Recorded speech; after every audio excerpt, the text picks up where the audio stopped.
Institute. I'm co-hosting this webinar with my colleague Nina Wilén, who is director in charge of the Africa program of the Egmont Institute. This is indeed the first joint Africa-Europe programs lunch. It illustrates Egmont's willingness to promote cross-fertilization between its work streams. There will be more joint-up approaches in the future, as anyway, it has become even more difficult to understand the complexity of the contemporary interconnected issues in a siloized way. This event also illustrates the paradoxical situation we are in today. On one hand, we all badly miss in-person meetings, if possible, around good food, when it is about luncheons. But on the other hand, going virtual has offered us the opportunity to benefit from a very high-level panel with participants it would have been almost impossible to gather in normal circumstances. A bit of housekeeping. The event is recorded and it will be made available on Egmont's YouTube channel. You can ask questions either orally, for those of you who are familiar with the Zoom platform, you raise a hand, or in writing by using the chat box to that end. In both cases, please try to be as concise as possible, and also don't wait for the end of the first part of our session, i.e. the intervention of the panelists, to come and ask a question. And of course, the classical rule, please mute when you are not speaking. A few words by way of introduction. I would like to dwell on the subtitle of the IOM African Union Africa Migration Report, which is, I would say, the main reference document for this webinar. It is about changing the narratives. So let us look back and see how narratives can change. A few years ago, Africa could be seen as a continent in transition, a continent of opportunities, provided that the right answers were given to the challenges of education, corruption, and economic diversification. However, that was not enough to counteract alarmist representation of an African mass exodus, fueled by the media and policymakers alike. Were there still many more to come, according to the title of a paper released by the Commission's Joint Research Centers 2 years ago. Of course, there were different, more documented views, advocating for a ground-up understanding of Sub-Saharan Africa, considering the diverse consequences of EU policies, in particular climate change policies towards Africa, paying attention more to the distribution than to the pace of Africa's economic growth.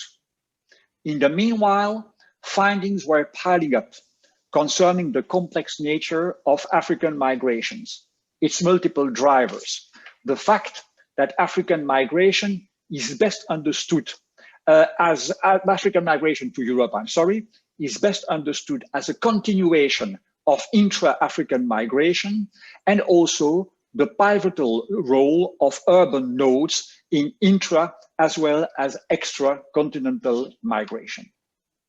And then came COVID-19.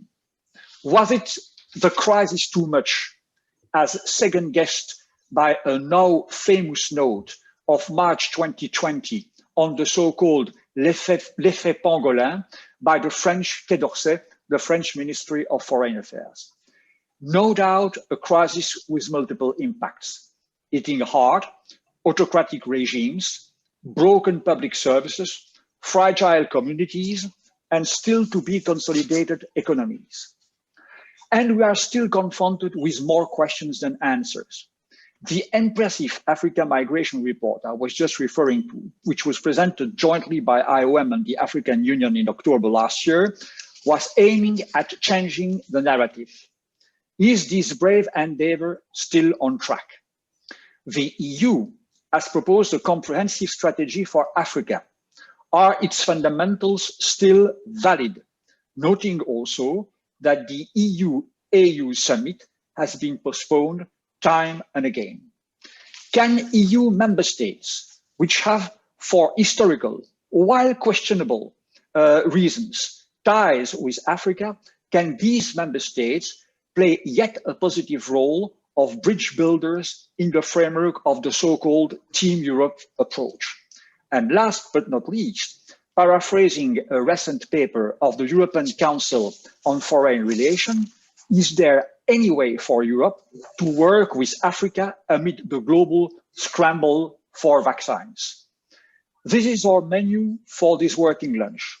So let us now move to the table without further ado, and let me wish all of us bon appetit. Ambassador Kane, we'll start with you. Again, the Africa Migration Report is a milestone document in itself. It's the first one. And as a special advisor of the Director General of IOM for Sub-Saharan Africa, you've played a key role in, the architecture of this report. Question is very simple, and I hinted at that already in my first introduction. Are the findings still valid after and once we have now been confronted with this, pandemic, historical pandemic, challenging all parts of the world? And how, if any and how, if at all possible, could they be affected by the pandemic and its consequence? Ambassador Kane, the floor is yours, please. Good afternoon, everybody. Thank you to you, Mr. De Brouwer, and to Nina Wilén for inviting me to participate to this such important dialogue with other, with other partners that are around the table. And we are actually addressing an important aspect of the African migration. And as you said, the change of the narratives that we are seeing across the continent, but is reflected in a so well-written report on the African migration. As you said, it is the joint collaboration between African Union and the IOM, and it has been a long-standing project that started in 2018, and a joint endeavor not only of the EU, IOM, but other partners, the UN organizations, to underline the specificities of migration with some thematic perspective that we need to bring in, and you highlighted some, like the climate change and other aspects, the labor migration, other aspects. Let me just underline here some key messages that we took from the report, and what the change of the narrative actually means, and how it is highlighted in this report.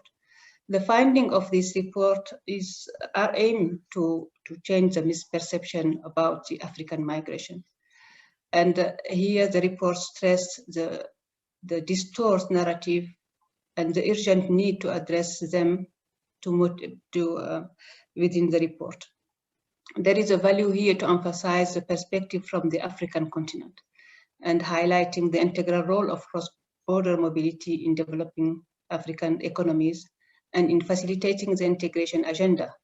As you may see, it's something that is across thematic area. The integration of Africa is an underlying layer of all the policy framework that has been developed so far, and including this one.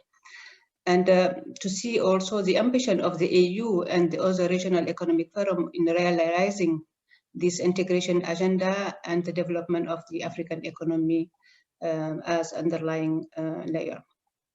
Here I have also to highlight that the African migration is largely intercontinental, as the report stated. And the current distorted global emphasis on migrant to Europe echoes the external anxiety that do not reflect the realities on the continent. Here I have to just underline some key figures. Most African migrants are not crossing actually oceans, but rather crossing land border within Africa. The important here to highlight this within the integration, Africa integration. The Sub-Saharan Africa also had the second largest share in intra-regional migration, as underlined with a recent NDESA report. Actually, 63% of them. And the African count only for 14% of the global migration. There are some elements to take into account when we are addressing the migration in Africa. And here also I want to inform that a small percentage of people in Africa are actively planning or preparing to migrate, as underlined in the report as well. And the majority of those who are doing so actually plan to do so in the continent, within the continent.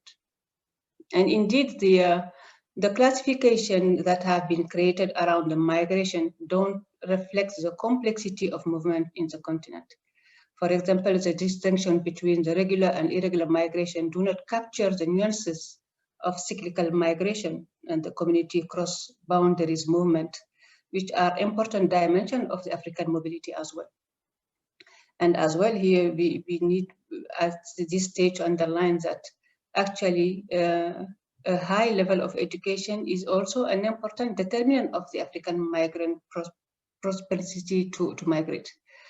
Here I also want to stress, as underlined in the report, that also many Africans do take life-threatening risk to reach Europe by following dangerous routes, including but not limited to the highly mediatized Mediterranean routes. Data shows that 94% of the African migrants who move across the ocean do so using a legal pathway. And reiterating here the importance of the migration outside Africa, that is also seen as a growing diversification of destination, including movement to the Gulf region. The main takeaway of this report actually is to recall that the migration and the human mobility is a reality to manage and not really a problem to solve. And we have seen it really in this COVID pandemic situation. Therefore, there are different forms of migration needed to be understood and taken into account, such as a cross-border trade migration and the difficulties that we had, IEM as IEM, and the implication that we had to facilitate this cross-border trade migration during the COVID time, where we had a trunk driver stuck in cross-border because of the lack of the COVID pandemic testing. And the IEM was there to provide this opportunity and to facilitate this mobility cross-border. So we have also the issue of irregular migration, the internal displacement triggered by the absence of livelihood. And we have the environmental degradation that you alluded to, but also the rapid urbanization and the conflicts that all call for a differentiated policy approach. That's what the report also underlines. Here, the report has helped us to contribute to providing also evidence that would serve as a basis of policy development and to foster this scientific approach to migration and as an integral part of development. So the migration needs to be kept in its rightful context, as stated in this report, and the perspective to initiate this policy to benefit for the continent development. And here to underline also that the African Migration Report is a starting point for a more systematic work and improving the understanding. And it is a result of the development and the mean to achieve it. There are the development and migration as two reinforcing points, and the migration underline this intersectionality of migration and the need to go beyond the security dimension to integrate the key areas of importance of the development in the continent, such urbanization, the free movement of people, and the here I would underline the important regional dimension within the economic communities and how the free movement of people is managed, and the examples that could be taken to enlarge this approach at the continental level.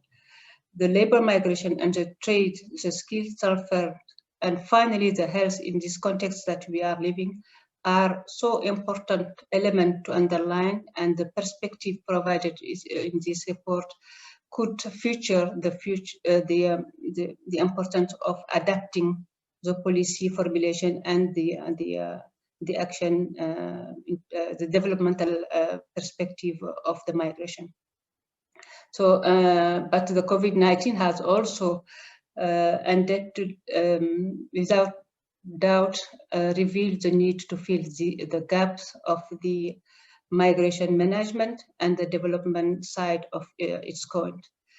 Allow me here just to comment that at this stage, but I will come back after on this, the development of the continental migration statistic database of the AU, which is a statistic which provides collection and data collection and the dissemination of migration data that allowed also the Africa to feature well how they should proceed in realization of some and the implementation of the migration frameworks that has been developed. So to discuss the impact on the COVID specifically, we have to highlight that we have seen innovative approach to facilitate the trade despite the sanitary situation that we have, and introducing harmonized guidelines on commercial flows as in some areas within the SADC or in the EAC or the ECOWAS regions. But we have also the launch of the FCTA, which is in January, which is in my side and from the broader perspective, something that could and would be the best tool to advance this the trade facilitation and beyond that the cross mobility in the continent. I have to underline here some aspect that has also been driven by the COVID-19, not only the important aspect of the stranded migrant, and we see the closure of the borders that has been something that was really a reducing element of the migration across the continent. But we have also to underline that the employment that has skyrocketed in Africa with nearly 20 million jobs lost due to the COVID. This is really we will continue it will continue to lead us to internal and external migration of economic opportunities, and it will affect also women as who is overrepresented in high risk healthcare and informal sector.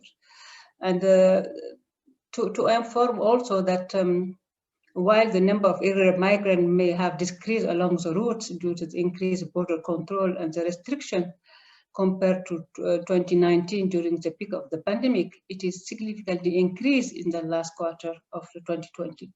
So the lack of regular migration pathway before and after the COVID pushes them to take precocious routes and leave them more vulnerable to various forms of trafficking exploitation.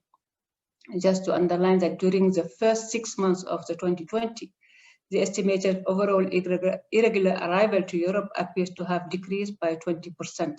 This is a very clear impact of the COVID in the movement of the people, and the protection side linked to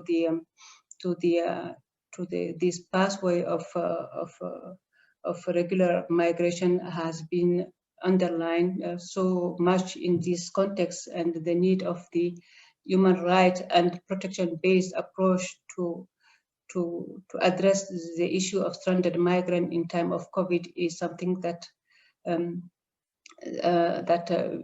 needed to be addressed in more urgent way.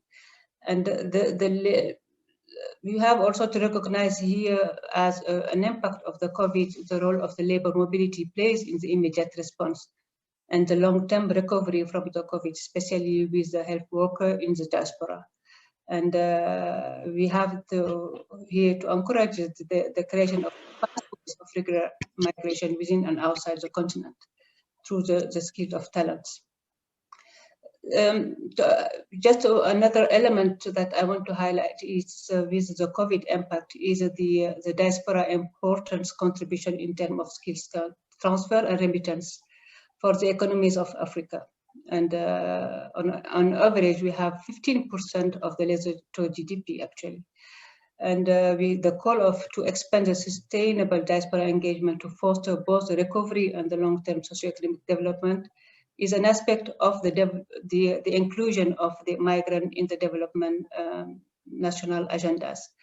And the health security dimension is something that I cannot highlight more.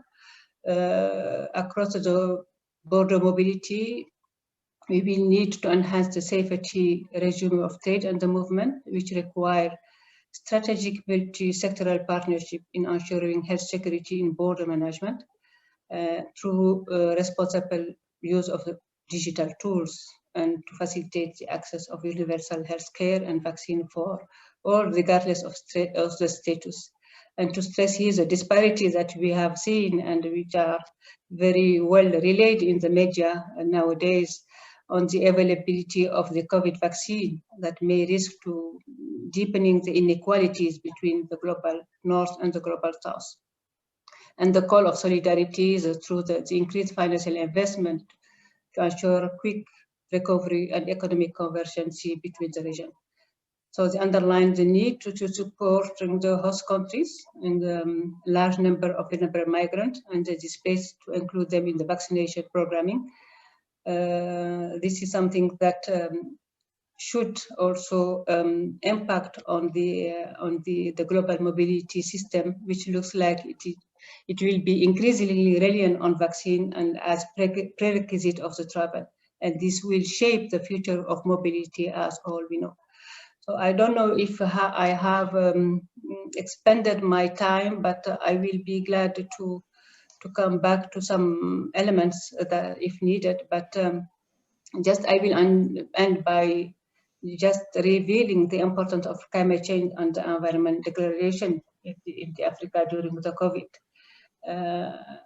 It shows that how Africa is disproportionately affected by the climate change, and how the different the driver of different form of cross mobility and often triggered the community tension and exacerbate the existing vulnerability. So I will stop here, and if there are some elements that we need to discuss, I am not going to the potential opportunities to strengthen the EU partnership. Others will come back to that if needed. Thank you so much. Thank you very, very much, Ambassador. I would say that indeed, I mean, you somewhat overtake the time limit that was allocated to you, but you covered a lot of ground and you touched on a series of issues on which I'm sure the following panelists will want to further elaborate and comment. Francesco Luciani, you are the head of the Migration and Forced Displacement of the recently renamed, by the way, DG Development Corporation, which has now become DG Director General for International Partnership. What's in a word? I mean, clearly migration partnerships has been promoted by the EU for a long time, and they are part of the comprehensive strategy for Africa that was proposed in March last year at the outbreak of the pandemic by together the Commission and the High Representatives. So question to you, where are we in the implementation of this strategy? Where are we in the development of the migration partnership? And how do the EU factor in, I mean, the impact of COVID on the profile of these partnership? Francesco, over to you, while asking, if at all possible, and I will do the same for Raffaella and Andrew, to try to stick to the 8-minute limit. Thanks a lot in advance. Over to you. Many thanks, to the Egmont Institute and to you particularly, Mr. Brouwer, for this kind of invitation. And I will be brief in this introduction, and of course I will be very well ready to try to take up also possible questions later on. I would like to stress there are two aspects in particular. But first of all, of course, the COVID-19 pandemic has changed the program and created a situation that was absolutely impossible to expect. And for many aspects, this has obliged also to reconsider certain fundamentals. We speak about migration, but let's be reminded that if there is something that has been hit directly by the pandemic, first of all, has been the capacity of mobility of the person. This has been much more strong as effect in certain contexts, for instance, particularly in Europe, but in general, this has been dominated at world level. Also, we were assuming a certain number of dynamics that also have been put highly at risk. Let's be reminded, for instance, the strong impact on socio-economic aspect of our life by the lockdowns that have been, nevertheless, very different in the different parts of the world. Again, Europe has represented one of the areas where this has been most visible, together with United States. The same is not happening in Africa or in Asia, so the situation is quite diversified. But nevertheless, this has been something that has taken everyone by surprise. And although we see the end of this, we still don't know how exactly are we going to be able to what would be the world to come, in a way. We are ready and prepared, as it said, as the mantra says, now to build back together better. But we are still waiting to see how certain things will redevelop, and we are not any longer the same. Also, we learned a positive lesson in some aspects, but in many cases, we simply are obliged to face a more difficult situation, and of course also the margin of maneuver, the capacity from the point of view financial, economic. Aspects are more limited than in the past. So we will have also to create a new momentum. Also, as we deal with international relations, we should also be reminded that in the last months, the opportunity to have dialogues and talks with our partners at international level also substantially decreased, and the number of opportunities also has been rarefied. Let's be reminded, for instance, that we were preparing an important summit between the European Union and the African Union, and has been postponed and then postponed again. And so we look forward to have it in the course of this year as soon as it will be possible. And the same happened in a way also for the Rabat, the Valletta process. I mean, we were also waiting for resuming works. Many things have been a little bit put in waiting.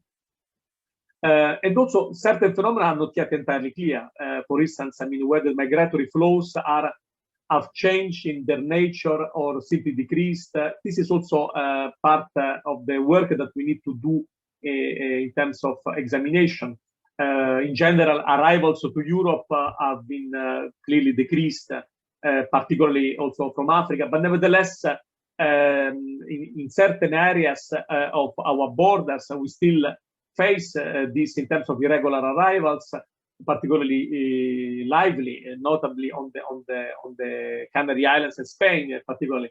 But for instance, movement within Africa have not necessarily decreased based on the first assessment. And this being said, of course, African migration has been suffering a lot, also because a number of migrants used to go to countries that have closed very much also their economies if compared with the past. For example, the Gulf countries have changed a lot, and there were a lot of return flows.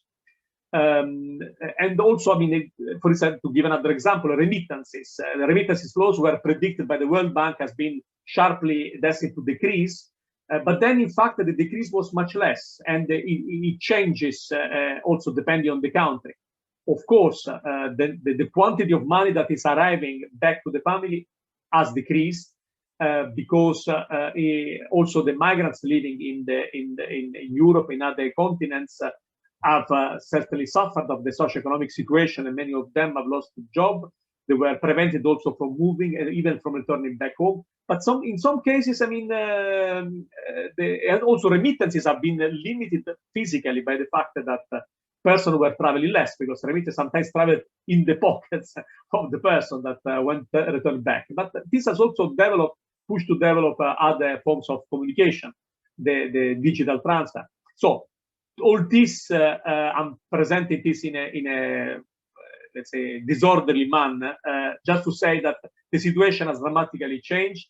We still don't know how exactly this has changed, and we don't know also how this is going to return back to the normal, so to say, if still exists a normal as pre-COVID. The impression is that in any case, things will be different, and we still have to shape this new world in which we will enter. In any case, it will not be easier, I would say, because we are a little bit, all of us, we are weaker in general terms. This being said, coming back to the main question, I mean, where the EU is with all this. Just before the pandemic, we had adopted our strategy for a comprehensive engagement with Africa. It was the March 2020, just before the pandemic, and we were preparing to have a summit in October, November, in order to present our approach. This has been partly frozen because of the pandemic, so we are ready to resume as soon as it will become possible to have a fully fledged and proper engagement, and we look forward to have it, let's say, in the second half of the year. Let's say the fundamentals remain the same. Africa is a priority for Europe. Migration from Africa is at the same time the most evident,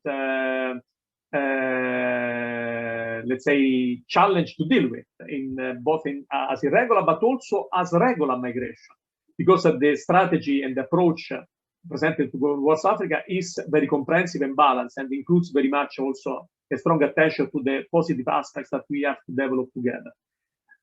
This has been, by the way, also strongly reinstated by the new pact on migration and asylum that the European Commission has proposed the 23rd of September of last year, that stresses strongly that if on the one hand we need to redouble and enhance our attention and work to reduce irregular migration, to increase return cooperation, on the other hand also very openly speaks about the talent partnership, to the need for the EU to attract skills and young talents, and to be much more open also for the benefit of our economic and the social development in Europe.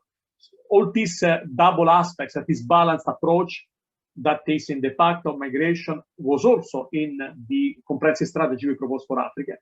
The instrument we have offered is the Migration Partnership, which is not entirely new as a concept, and you, Mr. De Brouwer, are very much well placed to know that indeed it builds on a tradition that the European Union has indeed already built in the last 10 years to offer framework. They used to be called mobility partnership, now they are called migration partnership, framework where indeed both sides can find a win-win solution and address their respective interests by finding common solutions. So the offer is there, and indeed we are looking forward to start having the possibility to frame this framework. Of course, it must be based on a genuine and sincere engagement and effort by both sides. And we look forward also to see the African countries to address our concerns and to do their best also to use also the assistance that we are ready to give as usual, to also to build more effective migration management, because this is also key. On the other hand, indeed, as I said, the EU is ready to do its part. And this part consists in, first of all, in mobilizing the EU assistance, and also in using in a smart and political manner the various other tools, from the trade policy to the education, to cooperation in the area of culture or research, and so on and so forth, in a very geopolitical and holistic manner.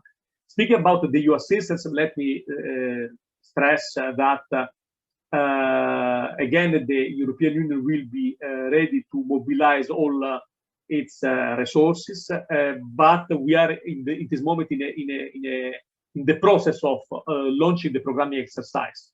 You know that European Union works on the basis of budgets that have a 7-year duration, the multi-annual financial frameworks. At the beginning of this cycle, there is a phase of foundation in which, indeed, after the adoption of the proper legislation, all the programs must be built with identification of the priorities, and on the basis of them, then there is a work that is ongoing. We are exactly in that phase in this moment, because of the adoption of the main financial instrument, which is the so-called NDCI, Neighborhood and Development Instrument for Cooperation and Partnership, has been not yet adopted. I mean, there is still simply the political agreement that was taken on the 15th of December after 1 year and a half of negotiation between the Council and the Parliament.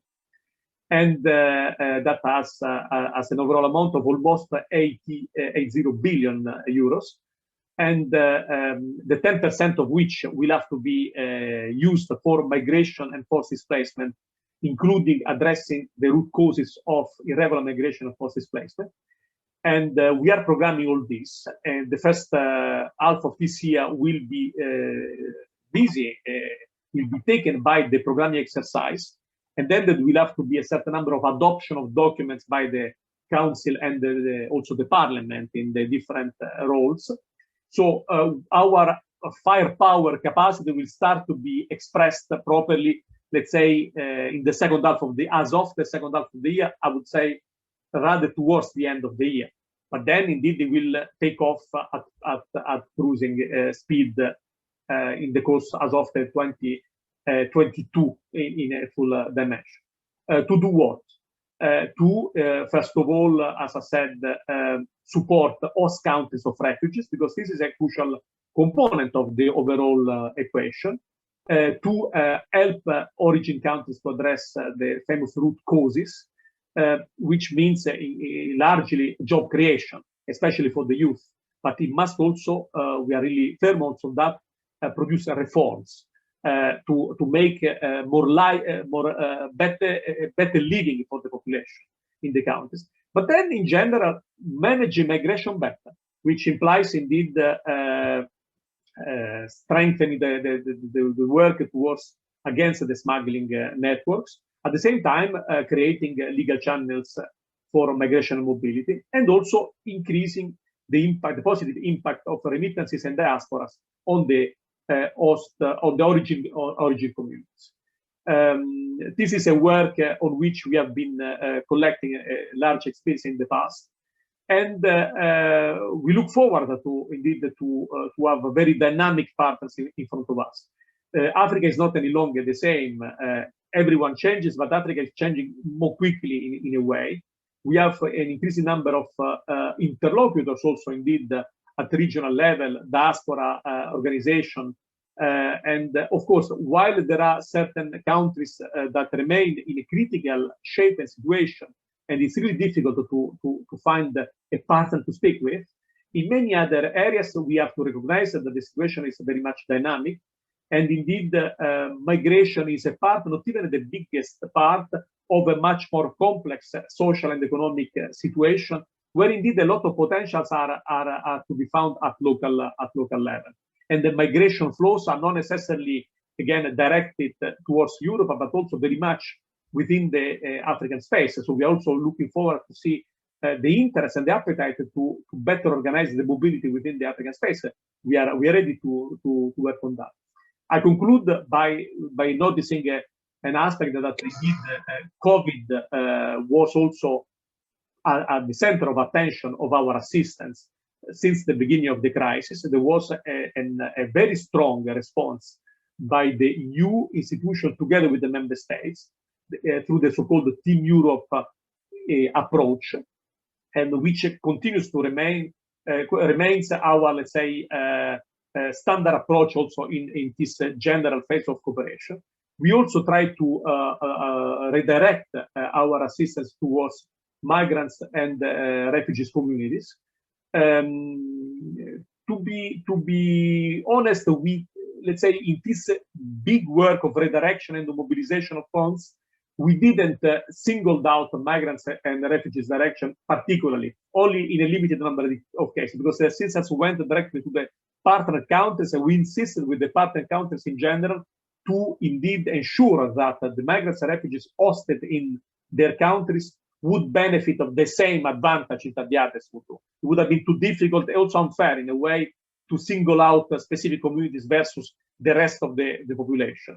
And that also remained the approach in terms of vaccination, by the way, because as you know, European Union is committed also to assist other partner countries, and migrants and refugees in the partner countries will have to be given access to vaccines together with the rest of the population. So we expect also the partner countries to be ready to use our assistance to give access to vaccination to migrants and refugees. We don't want them to be singled out or to be in need of specific programs to be launched in a targeted manner. This at least is the approach that we have in Europe.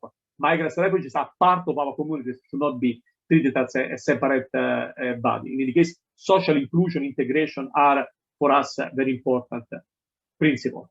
So I think in this first probably round of conversation, I can stop there to stress that indeed COVID has largely changed our world, but we are there ready with the same principle and ideals to work together with all the partners. And Africa, in any case, remains our priority number one. Is the closest, is the youngest, and is also probably the one with the most untapped potential in our relation. And well, I stop there and ready for the next phase of the conversation. Thank you very much, Mr. Luciani. And indeed, I mean, there will certainly be further questions about many of the issues that you raised. I mean, let me turn now to Raffaella Greco Tonegutti. Raffaella, you are, I mean, the lead expert on migration and development in the Belgian Development Cooperation Agency. I still struggle with the way how to pronounce it, either à la française, Enabel, or the English way, Enabel. So, I mean, I leave it up to you to make your choice during your presentation. What is striking is that Enabel has identified amongst these 5 to 6 priority challenges, not only migration and mobility, but also climate change. And the Ambassador Kane elaborated about the possibly dramatic consequences of climate change and climate change related policies in Africa. But you are here in your capacity of migration expert. So, I mean, Francesco Luciani hinted, as I did in my introduction to the Team Europe approach. On one hand, how did Enabel factor the impact of COVID-19 into its ongoing programs in the African countries where it is present? And on the other hand, how do you look forward, or do you look forward participating in the future into this Team Europe approach? Because until further notice, Belgium is still a member state of the European Union. Over to you. Thank you very much, Jean-Louis, and thank you to the Egmont Institute for having me here among these very distinguished speakers and panelists. I will try to pronunciate Enabel the French way, but the reason why in 2018 the law of the Belgian cooperation changed and we changed name from Belgian Technical Cooperation towards Enabel was really to put in the forefront the idea that development agencies should be there to really enable development changes in third countries. So maybe the English way would be the right one. Let me just spend 1 minute in presenting Enabel to those of you who might not know it. Enabel is the Belgian development agency, the governmental agency, as Jean-Louis said, and it has programs in roughly 20 countries, mainly in Africa. And let me just very quickly explain to you how human mobility and migration are embedded in the strategy of Enabel, the strategy 2030, which in line with the SDGs encompasses ideas to address several key global challenges such as climate change, as you said, peace and stability, urbanization, human mobility and migration, increasing socioeconomic inequalities. All of those are clearly very much interlinked, but all of those require both technical expertise to address these challenges, but also the capacity that the Belgian Development Agency has to mobilize further public and private expertise from Belgium to better tackle, better address these challenges in cooperation with institutions, civil society and private sector in the countries where we work. As said, there are roughly 20, the vast majority of those in Africa. For human mobility in particular, Enabel has developed a threefold approach aiming at supporting, on the one hand, the empowerment of individuals by ensuring access to rights and services, to dignified livelihood, to men and women alike, as Francesco just said, really not singling out refugees and migrant people, but looking for integration approaches, inclusive approaches, whereby migrant and refugees alike have access to rights and services, and to a dignified livelihood. Then the development of urban and rural communities where women and men can have opportunities, fulfill their aspiration, exploit their potential. We hear a lot about addressing their root causes, making sure that job opportunities and other socioeconomic opportunities exist in third countries. What is really important is that we really focus on aspiration of individuals and make sure that people have choices and opportunities, so to exploit at the maximum their potential, so that they are willing to invest in the communities where they are living in.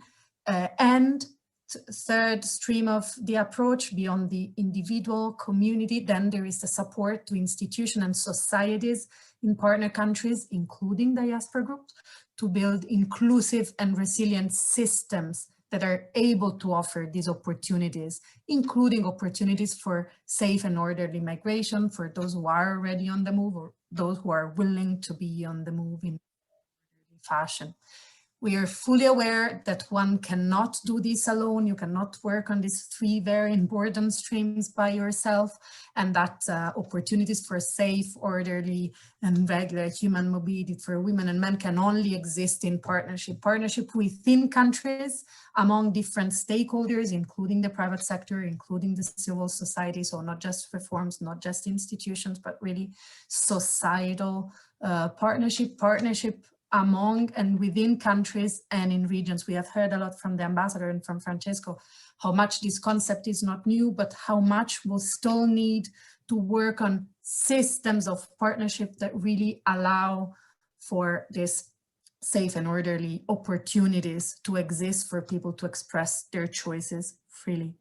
I guess that many of us have just experienced this first virtual experience at the GFMD, where we have spent 10 days discussing partnership and how we have struggled to put them together or to keep them in COVID times, or really looking forward for post-COVID times. I think that what we can capitalize on this is that there is a generalized consciousness that the challenges ahead will not be duly addressed if we don't do it in a revised way of interpreting the partnership, where we are really peer-to-peer trying to find a solution for the 20 million job loss, for instances, as we have heard from the ambassador, but also the further challenges ahead due to the impacts, the very disruptive impacts of COVID on many economies at local level, at a specific level in the African continent, for instance. As a development actor, this 2020-2021, with all the restrictions for movement and the impacts on the lives of millions of migrant people in the world, this year's really demand an intensified effort to build those partnerships. I would use two words that we have heard a lot but we need to think of those in a resilient and flexible way to unleash the opportunities for those who are mobile, for those who found themselves stranded and vulnerable, and for those who are forcibly immobile. Most of all, we have heard from the ambassador how many economies in Africa live on cross-border exchanges, and how many of those were hampered by the movement restrictions we have lived in the past 11 to 12 months already. In this very challenging framework, Enabel developed a twofold responses to the pandemic. I am answering here to your first question, Jean-Louis. So what was the response? Twofold response to the pandemic, based on a constant presence of both national and international staff from Enabel in our partner countries. On the one hand, an health response aimed at supporting health systems in many different ways, including ensuring accessibility to testing and preventing measures for all refugees and migrant populations alike, and mitigation effects of the pandemic, such as immobility, as we said, job losses, increased poverty, collapse of entire supply chains in several areas, food insecurity, increased food insecurity, disruption in education, in the access to education, increased gender-based and domestic-based violence, increased risk of exploitation. So we have categorized and prioritized the risks and the effects.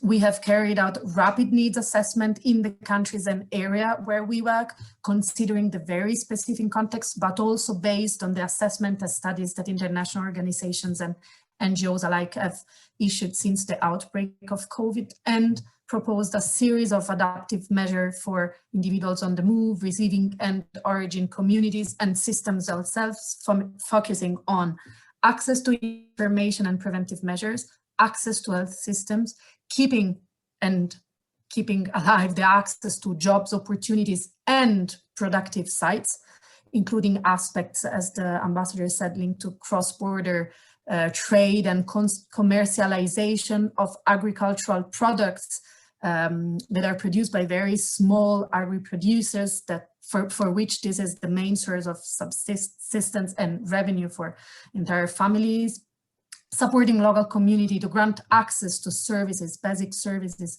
for migrants population and people stranded, and support to partner institutions which have the mandate to supply first aid and food item provisions for vulnerable groups, including migrants, or even supporting systems to shift from in-presence to online education and training where possible, in such a way that this disruptive effects on education could be countered in a way or the other. I can make very practical example, then if you have questions, we can go more into the details. We were able to work on adapting and distributing information material or on health, preventive and hygienic measures to prevent COVID, for instance, throughout the Western African diasporas living in Northern African countries, by translating and adapting the material. So for instance, written material produced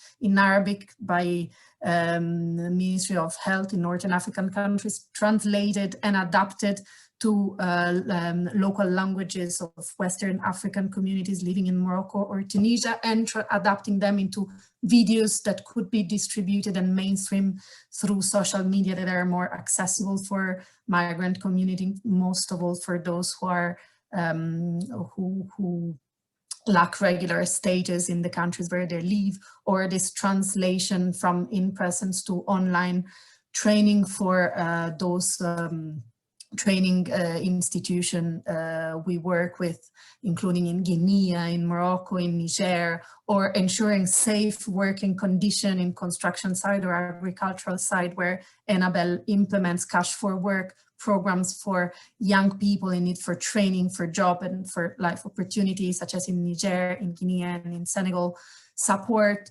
partner organizations such as NGO and private sector in ensuring the commercialization of agricultural products that are the main source of revenues for many families in the inland, in Senegal or in the Gambia, and so on and so forth. I could go on very long, but you have understood which are the streams after assessment where we clearly understood that development actors needed to invest to keep empowering individuals, supporting community, and building resilient and inclusive systems. Here I relay on what both the Ambassador Kane and Francesco were saying. Flexibility and resilience here are really the two key words. Beyond all these concrete examples and these streams, and looking forward to answer the second part of your question in 1 minute here, Francisco, what we've, Jean-Louis, what we have done is going through a knowledge building exercise together with our partner in order to systematize the different experiences among and across countries.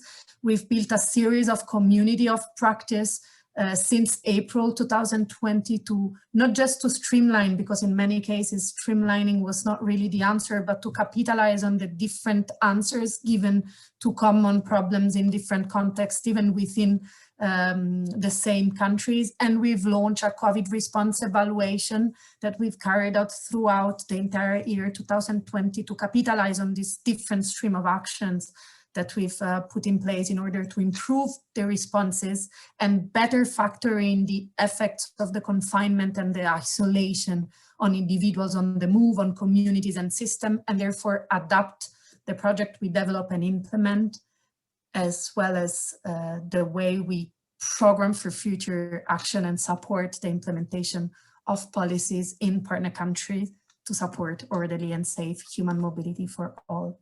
Thank you very much.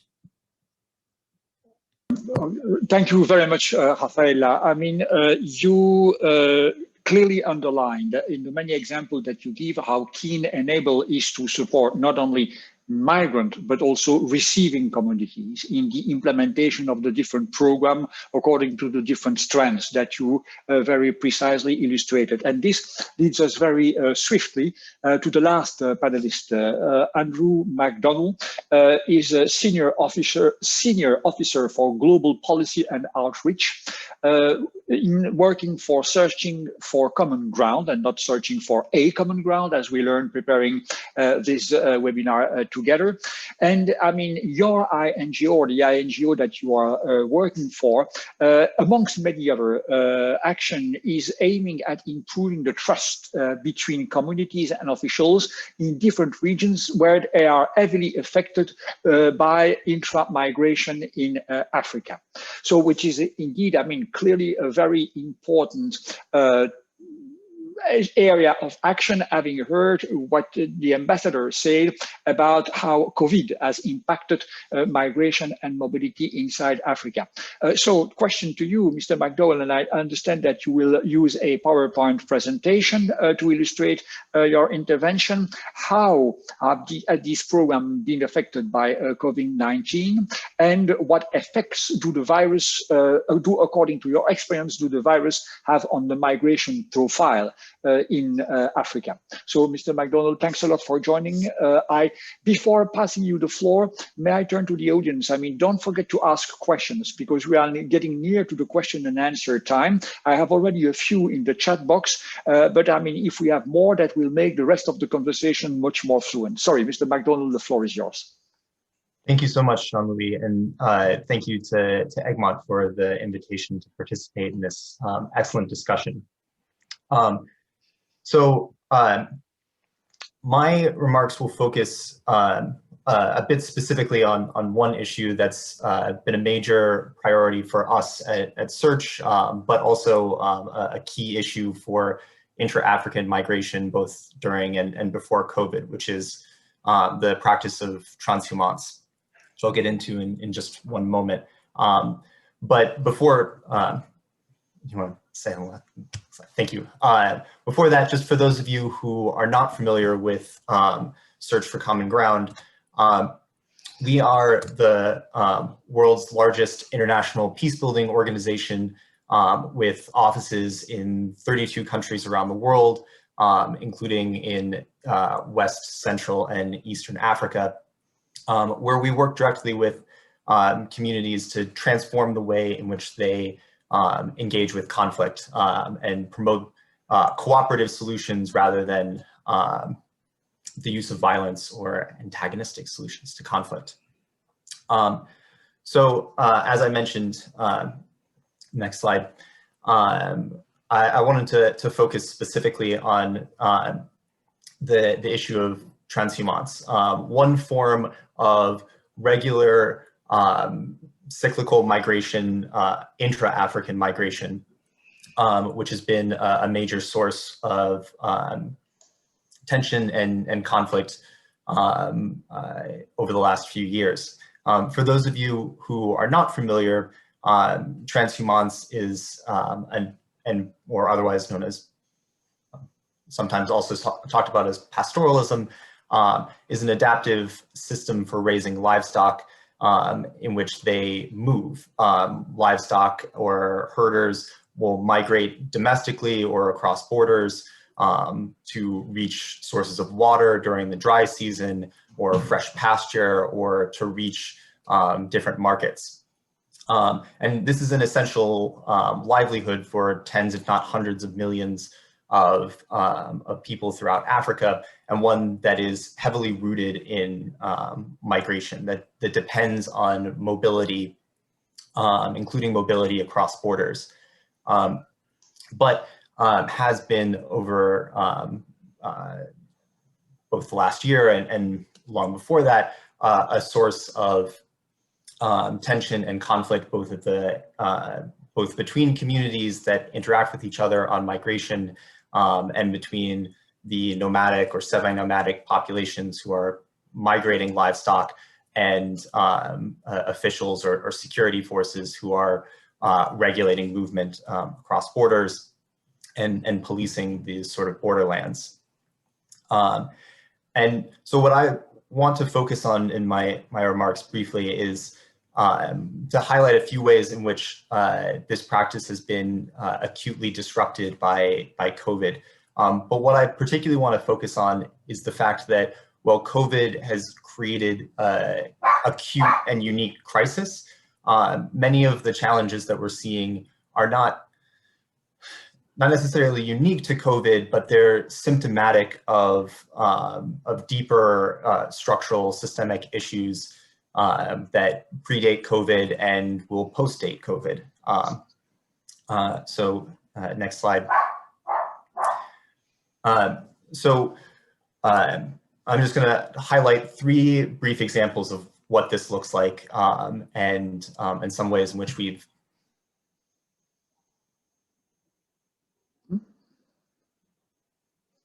Mr. McDonnell? We've lost Mr. McDonnell. I assume that he will come back.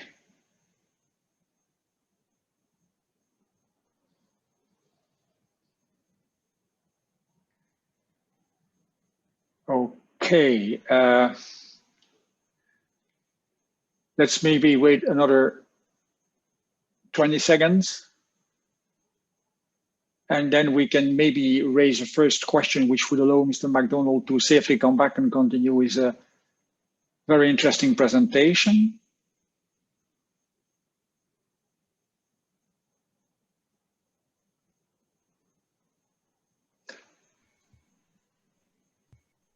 Okay, I will maybe take a question,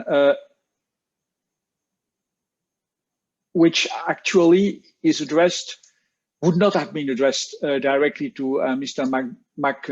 McDonnell. It's a question from Rachel Bayani from Baha'i International Community. Mr. McDonnell, you are there. I was going to take question while you were joining, but please, I will take them later. Okay, come in, please. Thank you so much. Sorry for the disruption. As I was saying, I wanted to highlight just 3 brief examples of where we've seen these kinds of disruptions. So the first, as I think Jean-Louis alluded to in the question, is that we've seen over the past year an erosion of already low levels of trust between security forces and civilians in across many of the countries in which we've worked This has been a concern raised in a few recent conflict scans that we've done in places like Nigeria and Kenya, where we've seen heavy-handed security tactics to enforce lockdowns or to otherwise police mobility during COVID, which damage an already fragile relationship between civilians broadly, but particularly with communities that have already been traditionally marginalized and who already have a sort of tense relationship with security forces. And that includes the nomadic populations who engage in transhumance, who already often exist sort of outside of direct state control, or operate outside of direct state control, and frequently end up in tense situations with security forces. And the tactics that we see happening under COVID are not improving that relationship, but that's a challenge that's not necessarily new under COVID, but is building on a pre-existing risk. Next slide. The second is challenge that I wanted to highlight is the sudden disruption to subsistence livelihoods. And so here, I think we've heard a number of people on this call, for example, highlight the challenges in mobility when borders are closed down. And we've seen over the past year, particularly early on in the pandemic, a number of border closures, but also the closure of livestock markets and other markets, which obviously has a very direct and immediate impact on people's livelihoods, as they're suddenly unable to take their cattle to market, or suddenly unable to move as necessary to access the feed or water. If you can imagine that you're the owner of a cattle owner out in Mauritania and see the dry season approaching, and you've always for many years been able to take your cattle across a border to be able to access water in an area that's where there's more rainfall, and all of a sudden you reach the border and it's closed, perhaps closed indefinitely. Where is your immediate recourse to keep your livestock alive? And these are the kinds of challenges that obviously we're seeing very acutely with COVID. But again, I would say these are also building on the pre-existing systemic challenge that is, the infrastructure and support that should exist to support these kinds of livelihoods didn't necessarily exist before COVID, and is still in development in a lot of regions. And so, in many of these drier areas, or in areas underdeveloped border regions, be very difficult to get access to water, because there hasn't been the kind of sustained investment in water access infrastructure that's needed, as just one example. And then the last challenge I'll highlight, which is that migration in a lot of these regions is not safe. It hasn't been safe, and it continues to be even less safe as many of these border regions are under the control of various armed groups, as we've seen in northern Nigeria, in the Central African Republic, along contested borders in Sudan and South Sudan, areas that have long been places where pastoralists have to travel through to access resources or to access markets. And in the years before COVID had already been disrupted by the presence of armed groups, but we're seeing that during COVID, there's been an increase in criminality and an increase in this kind of general insecurity that makes migration even less safe. We've seen that in our conflict scan in Nigeria, where they've found that the criminality in general, and that includes cattle rustling, has only increased during COVID. And there's a study done by SIGA in the last few months in which they found that livestock, that herders in Kenya had to actually travel longer distances during COVID in order to avoid areas that were insecure and unsafe for them. So move on to the next slide and the next one, and then one more. So what does all this mean for us? I think the main thing that I wanted to take away from this presentation is that obviously, as we know and as others have highlighted, that intra-African migration is going to continue to be an important social and economic linkage after COVID, and that as we come out of this, we're going to see that we need to face the same sort of structural challenges that existed before COVID. That even though COVID has created an acute crisis, we need to be remembering that many of the fundamental issues are still the same as they were before. And that means that while some things have changed and we need to adapt our strategy somewhat, we still need the same kind of fundamental interventions that we needed before. We need to build a better community-focused approach to policing and creating security in borderlands. We need to invest in the infrastructure that's necessary to allow transhumance and other forms of migration to happen and to happen safely. And so those things are going to be important no matter what, and they're going to be important for allowing us to be resilient ahead of whatever the next COVID is. There's always going to be some other form of crisis or shock, whether that's a pandemic or a drought, that's going to challenge our systems. And so we need to be thinking proactively about how we can do a better job in preventing that, and not just in reacting to the short-term crisis that we have on our hands at this moment. And I'll end by just noting that one way in which we can do that, for those of you who are particularly interested in this subject, that Search will be launching a new toolkit and an educational resource laying out the different strategies and interventions that can be used to help cultivate safe, secure, and stable transhumance in Africa, which we'll be releasing later this month, and hope to share it with many of you all. Thank you. Thank you very much, Mr. McDonnell. I really enjoyed your presentation because it brings us back to the first contribution of Ambassador Kane in a way that you illustrated on the very specific issues, the many local, but I mean local to many countries and many communities, African problem, which has totally underestimated and misunderstood when you look at that from a strictly European angle. I mean, you also into that notion that we're very present in Raffaella and Francesco's presentation, building back better, improving resilience of local communities. I mean, all that helps us to better square the circle of migration, intra-African migration, migration outside Africa, and COVID. Okay, we are now still 15 minutes before the end, and I still would like to leave at least 5 minutes to Nina to draw her conclusion from what she has heard and listen to very patiently.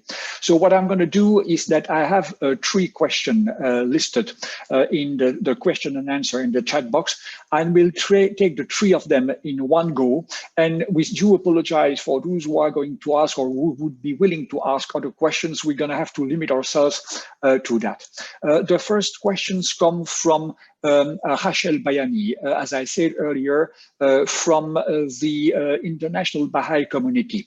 I will try to synthesize it. It's about drivers of migration. I mean, we are still struggling at European level with the notion of what are exactly the drivers of migration, what we used to call in the past languages the root causes, but which are still there. I mean, your presentation, Ambassador Kane, was very clear about that. They are complex and manifold. manifold, these drivers of migration. But Rachel, in her question, is hinting at one specific kind of driver, and I would address this question to certainly you, Francesco, and possibly you also, Raffaella. It's the impact on migration of other EU policies. In my introduction, I mentioned climate-related, climate change policies. Rachel, in her question, is referring also to trade policies, investment policies, agricultural policies, fishery policies. I mean, is that duly taken into account? Yes or no? And how should it be taken into account? That would be your first question. The second question is coming from,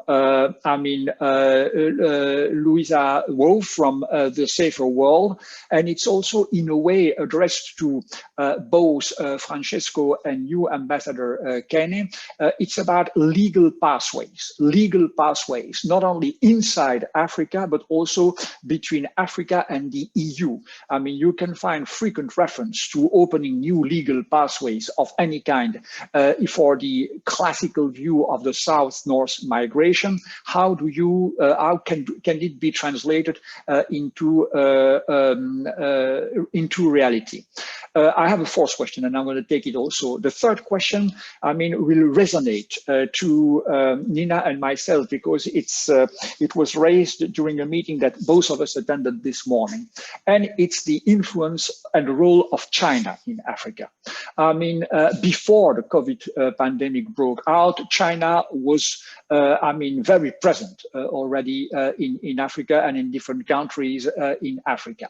I referred earlier to this race for vaccines. Well, by the way, I'm still struggling with how to reconcile what I hear about COVAX and so on and so forth, and the statement of the Director General of the World Health Organization earlier last month, about, the very worrying imbalance between the global North and the global South in terms of access to vaccination. But again, there are between quote gaps that could be filled very easily by Chinese vaccines, Sinopharm, and so on and so forth. So that question was about, is COVID-19 not a geopolitical opportunity for China to increase its presence in Africa? And the last question that I would take, so there would be 4 questions, seems to be maybe more for you, Francesco. It comes from Catherine Woolard of ECRE. By the way, thank you very much, Ambassador Kane, for having provided our participants with the link to your report that was asked earlier during the conversation. So I read Catherine's questions. The EU approach, i.e. NDICI, naturally embodies a European agenda, and one driven by EU interior affairs policy makers. It is based ultimately on limiting the arrival of people in Europe. I read you, Catherine, arrival people in Europe. Does your Director General, Francesco, fully subscribe to this agenda? Wow, what a nasty question. Does it seek, in turn, to influence EU internal policy to improve asylum systems in Europe as an alternative? Feel free to answer whatever you think you can answer to that question. So in a nutshell, legal pathways, geopolitical presence of China in Africa, impact of other EU policies on the migration patterns in Africa, and these last questions about the possible combination of different agenda in setting the global EU approach of Africa, migration in Africa, and migration in Africa at the light of COVID. Maybe I could, start with you, Ambassador. Take whatever you have heard in this question, then I would move to you, Francesco, then leave Raffaella and Andrew the possibility to comment on these questions and what they would have heard from other panelists. Try to be very brief before we are getting to the end, and I definitely would like to give Nina the final say to our session. So let's start with you, Ambassador, please. Thank you for this opportunity. Just quickly on the legal pathways on protection, either from the African Union and its Rex framework or at the EU. I think that the important thing is to facilitate the legal pathways by providing the underlying tools for the migrants to have in a way of crossing borders safely and without orderly, as we said, and in a regular manner. So as you may know, we have several free movement protocols that are either under establishment, adopted, or on the implementation side. For example, the ECOWAS supporting the free movement protocols in committee constituting of Minister of Transport, Trade and Logistics. This means that there are a broader perspective of the free movement, not only from the going from the security aspect, but that integrate other development aspect of the mobility that needed to be integrated. And they have developed security guidelines to allow people to have the regular pathways to either across or establish in a region in the ECOWAS. The ECA did the same in facilitating the movement of persons in their treaty and regulatory movement of persons. So there are many common protocols that are put in place by the REX, and to move forward the regime, the free movement regime across in their region, specific region, but also across the region within the Africa. And I think here the SADC also has introduced a protocol of free movement of persons, first starting in 1996 already. And the protocols is to develop policies for the elimination of obstacle to the movement of persons in the SADC region, which is to be extended out of the SADC regional entity and to include the other regional economic entities in Africa, to have, as I said earlier, the common ground for the FTCA and the free movement of protocol of the AU to take place. And we know that only 4 countries already has subscribed to the free movement protocol of persons.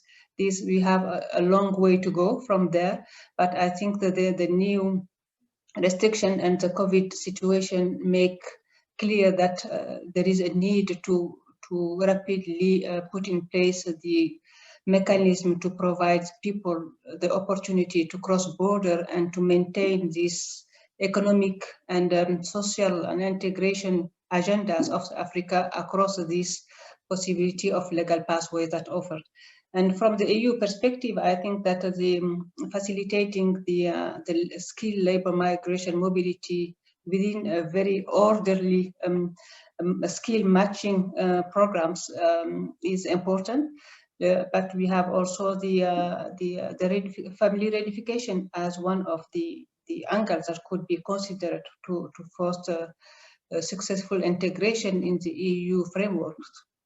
We have also this the adoption of the resettlement programs within the EU that provide the durable and practical European resettlement framework and protection dimension of the mobility that needed to be underlined as well.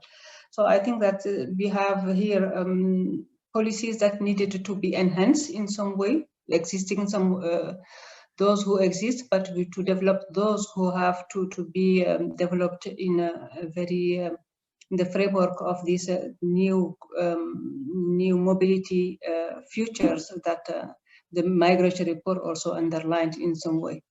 Over. Thank you very much, Francesco. Over to you.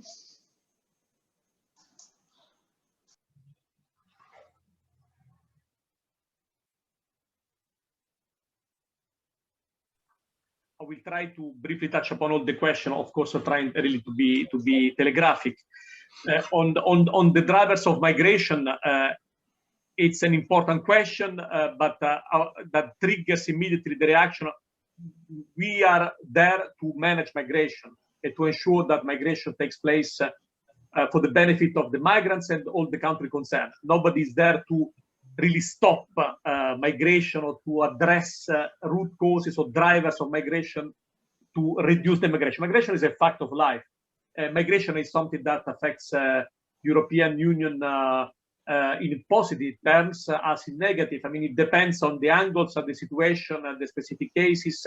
And there are also immigration flows from European Union. And there were, I think, slightly less than 1 million departure even from Europe still a couple of years ago. So just to say, drivers of migration are increasingly complex and very much linked also to individual stories. As I've noticed, for instance, a UNDP report of a couple of years ago that was particularly interesting because he stressed very much also on the aspirational aspects of migration.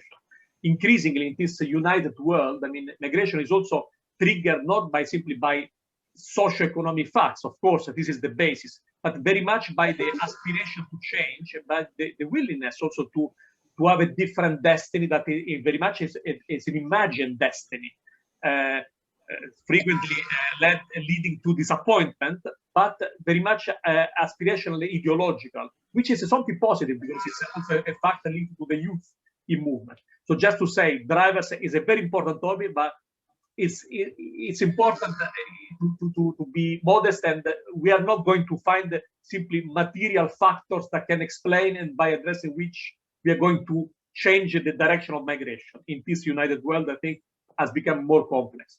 On the question of the legal pathways, what are the legal pathways? I mean, again, summarizing it in a nutshell, I mean, the main ones towards the EU are family reunification. That remains the most important. Very much, there is a EU legal basis, but it's also very much linked to certain tonalities given by the different member states. This is not the point where we are going to have the major advances because it's already the main point of entry into the EU, but rather students and workers. These are the other two big points of entry. We intend to be much more active. We have the Erasmus Plus, and we are going to invest into that because it's also in our interest.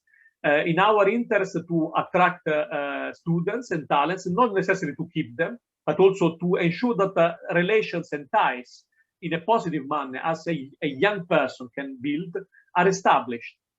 And as regard the workers, of course, I mean, this will depend on the dynamics of the European economies, because there must be growth in order to create jobs.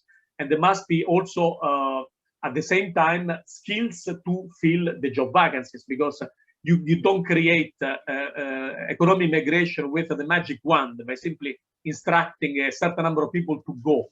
I mean, you need employers willing to receive them, and you need to have persons skilled enough to take up those jobs. But within these limits, this is something on which the EU intends to invest. Of course, it will depend very much also on the employers, as I said, on the member states in order to manage all this, because as you know, the quantity of persons admitted, the foreigners admitted into member states, into the EU, is a prerogative of the member states when it comes to indeed the economic migration, not to the family reunification, but to the economic migration, yes. So, but also on that, we intend to operate, and what is called the talent partnership, and it's explicitly described also in the Migration Pact, shows a determination to operate in that direction. So I think we are going to see, at least on two these strands, students and workers, something more and better, especially as soon as the pandemic and the lockdown will be over. As regards the role of China, it goes beyond my limited competence. It's something broader. But let's say, if I try to translate it into my specific areas of competencies, I think, I mean, we are, Europe is really determined since half a century, to say the least, to promoting and supporting the development of the partner countries, particularly Africa. And if China's growth and growing intervention contributes to that, we are just in favor. And the same goes for vaccination. I mean, if they can bring vaccines and they can help, I mean, this is positive. They do it with a lot of publicity. We did a lot with the less fanfare. We intervened also throughout our response to help stranded communities in the Sahel, in the Horn of Africa region, in Nigeria as well. We did it with less publicity. Okay, that's a different style. But nevertheless, I mean, if China can contribute to that, we are very much in favor and really ready to work together on that. We have, of course, some reasons of concern, because we notice that, I mean, China's intervention in Africa sometimes has led to big investments, but also an increase of the debt, of the public debt. It has not necessarily created more jobs. Sometimes, I mean, also, I would say, the respect of the decent work, ILO standards, has been put a little bit more at risk. So we are monitoring also this kind of impacts. That can also have an influence on migration, by the way. But I mean, the center is again the respect of the rights of the workers and of the human beings. I mean, sometimes also governments, when depend more on external debt, are less attentive to the indication that coming from their citizens and taxpayers. So this is also the political dynamics that must be monitored closely. Otherwise, this being said, I mean, we are very much in favor to work with as many partners as possible in this common challenge, which is indeed promoting the development of Africa, because unfortunately, statistics and studies show that while, I mean, this untapped potentiality of Africa remains unfortunately still untapped, because the economic growth is not happening yet as it has happened, for instance, in the last decades, for instance, for Asia, and even Latin America has shown to accelerate better and more than the most countries in Africa. There are, of course, exceptions, but in general, the country is still suffering a lot from let's say, this lack of growth. Because in the end, the key challenge is job creation and to be really able to work in this globalized world, catching all the opportunities that exist. And to conclude on the DCI, I mean, I don't know where it is taken from, the idea that the agenda will be dictated by the Minister of Interior. I mean, DCI is a financial instrument that is based on legislation, and being a rule of law, we obey laws, not people. Of course, I mean, the DCI legislation, of course, it must be read, first of all. In order to discuss about this, indicates a certain number of objectives, a certain number of also specific provisions. In a nutshell, to reply in a more informal and political manner, I would say, we have to serve a certain number of different objectives. First of all, we will have the agenda for development that remains a clear priority for the European Union. I mean, the European consensus on development is quite clear. So this remains our priority work. But also we will have to serve the various thematic aspects of work on the external dimension of various internal policies. Because this is, the DCI is all the money we have, the European Union has for the external cooperation. So there is an external dimension of various EU policies. Migration is one of them, but there is transport, agriculture, and so on and so forth. So we will have to address both of them in a balanced manner. And the legislation has been drafted in a careful manner to ensure that there is margin to address both dimensions, the external dimension of the migration policy and the development agenda. Even the migration, external dimension of the EU migration policy is much more complicated and large and comprehensive than what has been described by, I think, Louisa Wong. I mean, we have several priorities, and even the Migration Pact is quite eloquent about this. Of course, there is the question of reducing the irregular arrivals, particularly by combating smuggling networks. There is, of course, a very strong and felt the need to promote and to facilitate the return of irregular migrants. But there are plenty of other priorities that are real priorities. And we have been working intensively on that. We will continue. I mean, on supporting host countries of refugees and protecting migrant rights and refugees. We continue to be among the best in the world. I mean, this without saying that our asylum system remains, I would say, the top in the planet.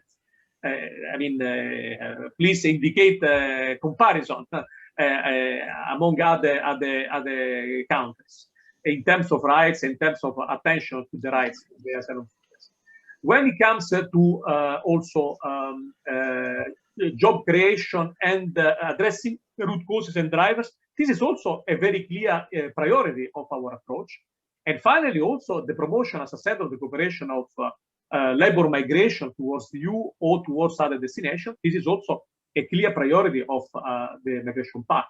So it's more complicated than that. I mean, to put all this in music will not be easy, but that will be our commitment. You're muted. Thank you. This is well taken. This is well understood.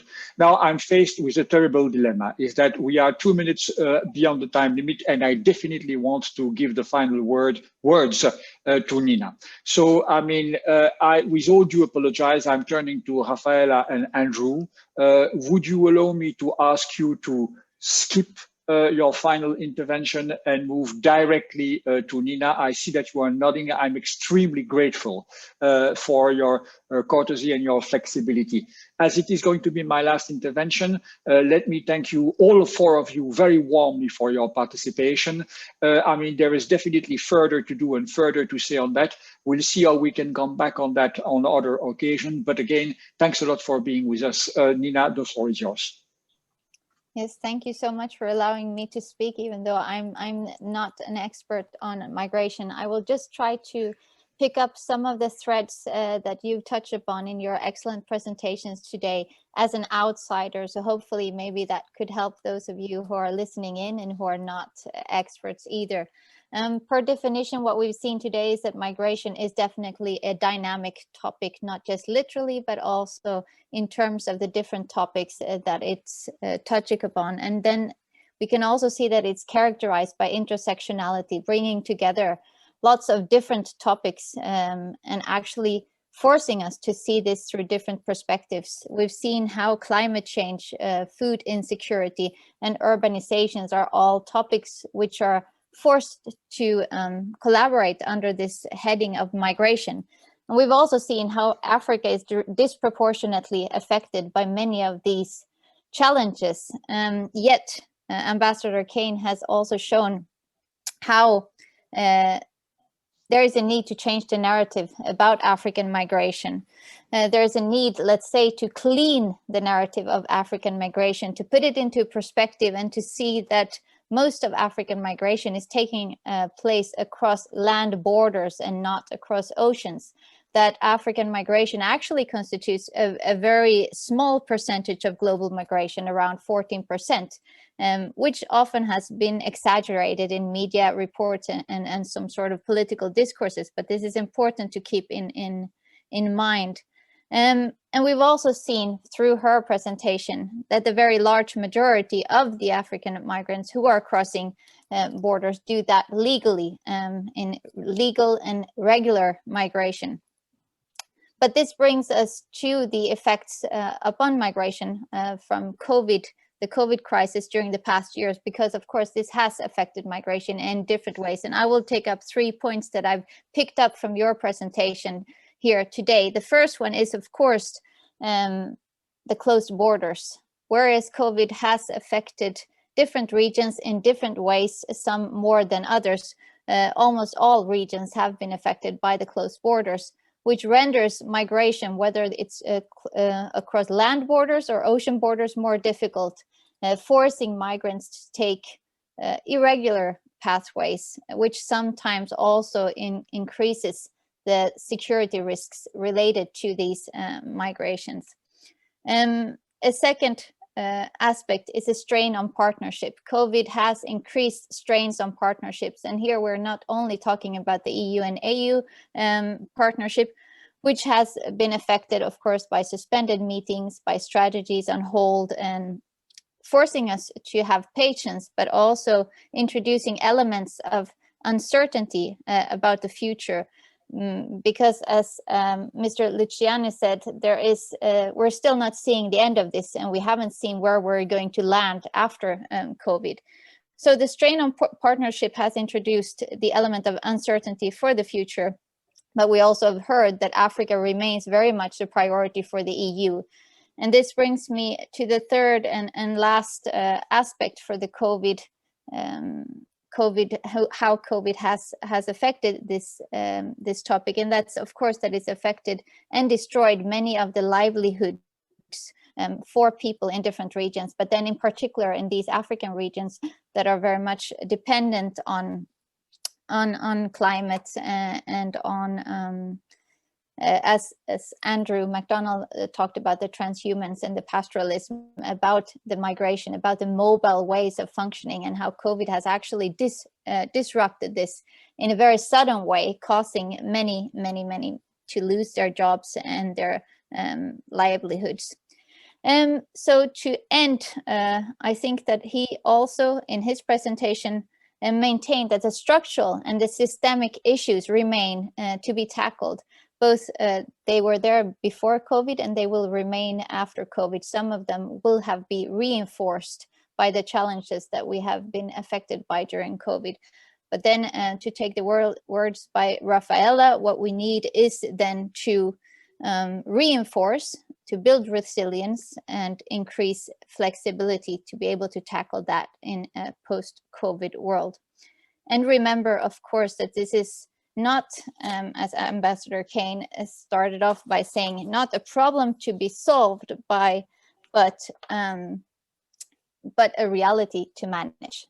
So with that, I would like to thank you all for excellent presentations, for bringing light to a topic that's extremely complex for all of us to understand, but which you've managed to make a little bit more tangible with your practical examples, but also to bring it up to our attention, all of this, and especially also, I think, for making the narrative a bit more complex, a bit more nuanced, because I think we're all influenced by different narratives, and this way of making it clear is always welcome. So thank you so much for taking part of this webinar, and together with Jean-Louis, I'm also thanking the audience for staying with us and having patience despite us being a bit delayed.